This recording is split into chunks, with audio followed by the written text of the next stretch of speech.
Hello la team, j'espère que vous allez bien. Le monde de One Piece est rempli d'îles toutes plus extravagantes les unes que les autres. Il en existe des millions. C'est pour vous dire à quel point Oda a vu grand avec son univers. Bien entendu, avec Luffy, nous avons visité uniquement les points importants de ce monde. Imaginez si Oda nous faisait parcourir les millions d'îles qui existent. Ce serait interminable. Et les îles que Luffy a visitées ont toutes eu pour objectif de le rapprocher petit à petit du trésor légendaire qu'est le One Piece. Aujourd'hui, cette quête est sur le point de s'achever, puisque désormais, Luffy et son équipage ont en leur possession 3 des 4 road poneglyphes. L'objectif final de Luffy est donc bel et bien à portée de main, mais il devra redoubler d'efforts, puisque désormais, Law et Kid sont au même point que lui. Et les voilà maintenant partis chacun dans une direction différente pour leur prochaine destination. Aujourd'hui, comme vous l'aurez deviné, nous n'allons pas nous intéresser au parcours de Law et de Kid, mais bien de celui de Monkey D. Luffy. Quelles seront les prochaines îles que notre cher chapeau de paille découvrira et quel y sera son rôle? C'est ce que je vais vous présenter dans cette vidéo. Elbaf. Comment parler d'îles mythiques sans commencer par Elbaf? Considérée comme le pays le plus fort du monde, cette nation est peuplée des êtres les plus puissants de ce monde. Les géants. L'armée d'Elbaf est crainte par le gouvernement mondial. Et vu ce qu'en a dit Big Mom, sa puissance est sûrement bien au-delà de ce que l'on imagine. Car pour l'ancienne Yonko, avec cette force en sa possession, elle aurait été capable de devenir rapidement la reine des pirates. De ce fait, il n'y a aucun doute là-dessus. Luffy et sa bande vont atterrir tôt ou tard sur cette île, et vu la menace que constitue l'armée des géants, il y a de grandes chances qu'ils se retrouvent rapidement en danger. Plus que cela, Oda ayant teasé Elbaf depuis l'arc Little Garden, avec les géants Dory et Brogy, il serait étrange que les Mugiwara n'y fassent pas un tour. D'autant plus que de multiples scénarios sont envisageables sur cette île. D'abord, il y a l'objectif de Usopp, qui a été un peu oublié dans l'arc Onigashima. Je veux dire, est-ce que Usopp a brillé ne serait-ce qu'une seule seconde dans la guerre contre Kaido? Je ne pense pas. Et pour rappel, Usopp veut devenir un valeureux guerrier, un homme qui sera connu dans le monde entier pour ses valeurs héroïques. Elbaf pourrait donc être l'arc qui va redorer son blason, un arc qui va le propulser vers son rêve.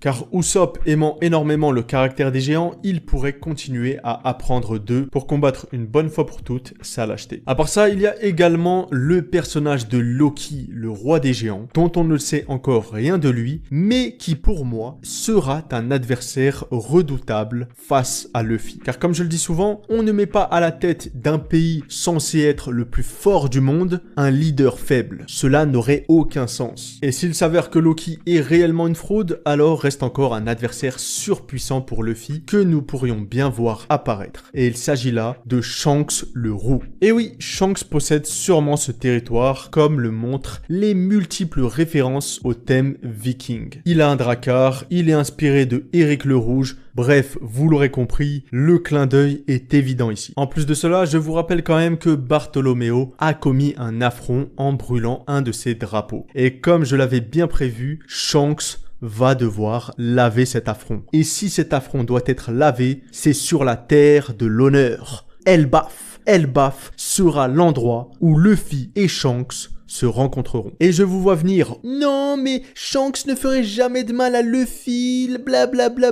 Oui, je sais, il ne lui fera jamais de mal. Mais est-ce que, lorsque Barbe Blanche et Roger se battaient, on était tous là à se dire, non, ils vont se faire du mal. Non, c'est juste un combat pour jauger la force de l'autre. Shanks a besoin de voir si Luffy est capable de trouver le One Piece par lui-même. Est-ce que Luffy mérite plus le titre de roi des pirates que lui? Et je vous le dis, voir un moment comme ça dans One Piece, ça me hype énormément. À part ça, Elbaf, c'est aussi l'occasion de conclure sur le cas Big Mom. Est-ce que nous aurons le fin mot sur son traumatisme avec Mother Caramel? Est-ce qu'elle pourrait éventuellement refaire surface à Elbaf pour se venger de Luffy qui lui avait promis qu'après Kaido ce serait son tour? Je ne sais pas, je vous laisse me mettre vos avis dans les commentaires parce que en ce moment, Kaido, Big Mom, ils sont au fond d'un volcan et jusqu'à preuve du contraire, il va falloir accepter ça. Sinon, Elbaf, c'est également un endroit idéal pour se faire des alliés surpuissants. Imaginez simplement la force qu'aurait Luffy si l'armée des gens lui assurait sa protection. Luffy deviendrait rapidement la menace numéro 1 de ce monde. Et pour terminer, il y a également de grandes chances que Elbaf soit la terre qui accueille le dernier Road Poneglyph. Et si ce n'est pas le cas, il me reste encore d'autres îles mythiques à vous présenter. Vira. Cette île ne vous dit rien et pourtant, elle pourrait être très importante dans la suite du manga. Cette île a été teasée depuis le chapitre 96 par un ami et a été oubliée par la majorité des fans. Pourtant, comme je l'ai dit, elle pourrait nous donner un arc très intéressant. Tout d'abord, le nom de cette île a refait surface grâce au volume de Road to Lauftel, présentant l'île de Vira comme une île pouvant abriter un Road Poneglyph. Mais alors, qu'est-ce que cette île a de spécial? Eh bien, tout d'abord, Vira, lorsque c'était qu'encore une petite ville, a accueilli Mont-Blanc-Norland. Cette île pourrait donc nous donner plus d'éléments concernant cet homme qui est mort en étant considéré comme un menteur. Plus que cela, c'est sur cette île que Norland aurait acheté un Waver, ces véhicules qui permettent de surfer sur les nuages. On ne sait pas exactement quel est le lien entre Skypiea et Vira, mais le simple fait que ces deux îles partagent quelque chose de commun pourrait donner lieu à une histoire très intéressante.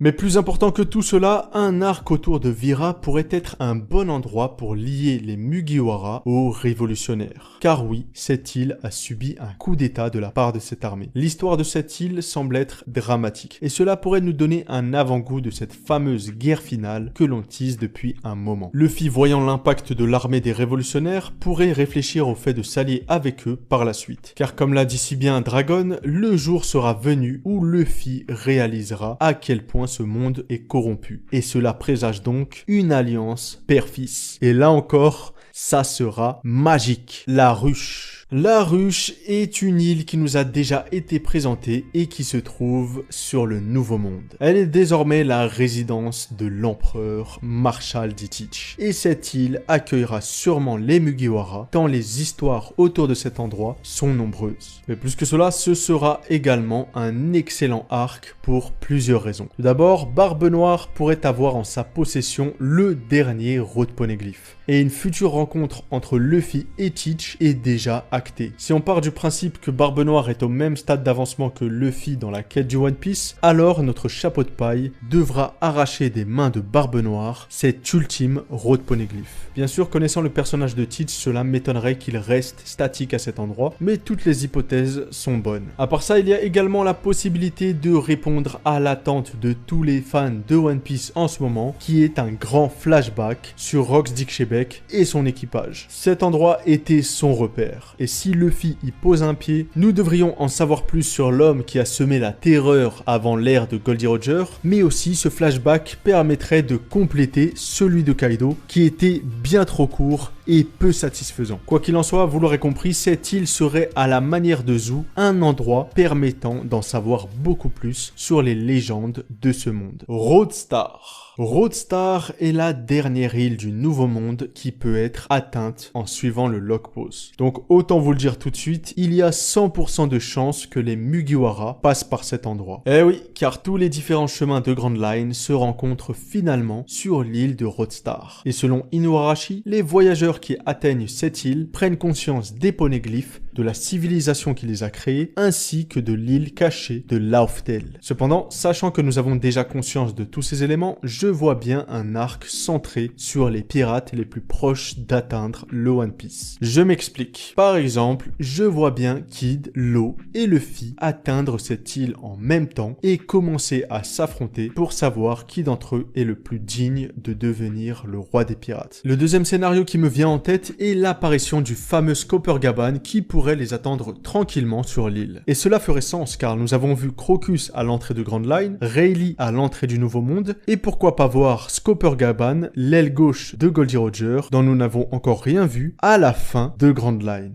Coppergaban pourrait donc être le dernier gardien, celui qui trouverait un moyen de départager les pirates ayant récolté 4 Road Poneglyph. Si on voit plus loin, il pourrait même être celui qui détient ce fameux 4e Road Poneglyph, l'ayant dérobé de l'île des hommes poissons pour être sûr que celui qui les détiendra sera doté de bonnes intentions pour la quête du One Piece. Vous l'aurez donc compris, l'île de Roadstar, bien qu'étant un pont pour l'île finale, est tout de même très intéressant. Plus que cela, son nom Roadstar me fait penser que nous pourrions peut-être avoir affaire à une île céleste. Une île qui pourrait donc nous donner également beaucoup de détails sur l'histoire du siècle oublié. Red Line. Red Line n'est pas à proprement parler une île, mais il s'agit sans aucun doute d'une terre mythique empreinte de mystère que les Mugiwara vont tôt ou tard être amenés à découvrir. Ce continent faisant le tour du monde semble être chargé d'une histoire très sombre, car il y a plus de 800 ans, avant que le gouvernement mondial bâtisse Marie-Joise, régnait le royaume des dieux. Ce royaume était peuplé d'une race nommée les Lunaria, des êtres dotés d'ailes noires gigantesques. Que leur est-il arrivé? Quelle est leur histoire avec le fameux dieu soleil Nika? Et surtout, pourquoi les dragons célestes les ont complètement éradiqués? Toutes ces histoires auront leur réponse si Luffy et sa bande mettent les pieds sur Red Line. Et encore une fois, j'ai envie de vous dire qu'il y a énormément de chances que cela se produise, car la guerre finale sera contre le gouvernement mondial, contre Im et le Conseil des 5 étoiles. Luffy, en apprenant la vérité sur ce monde,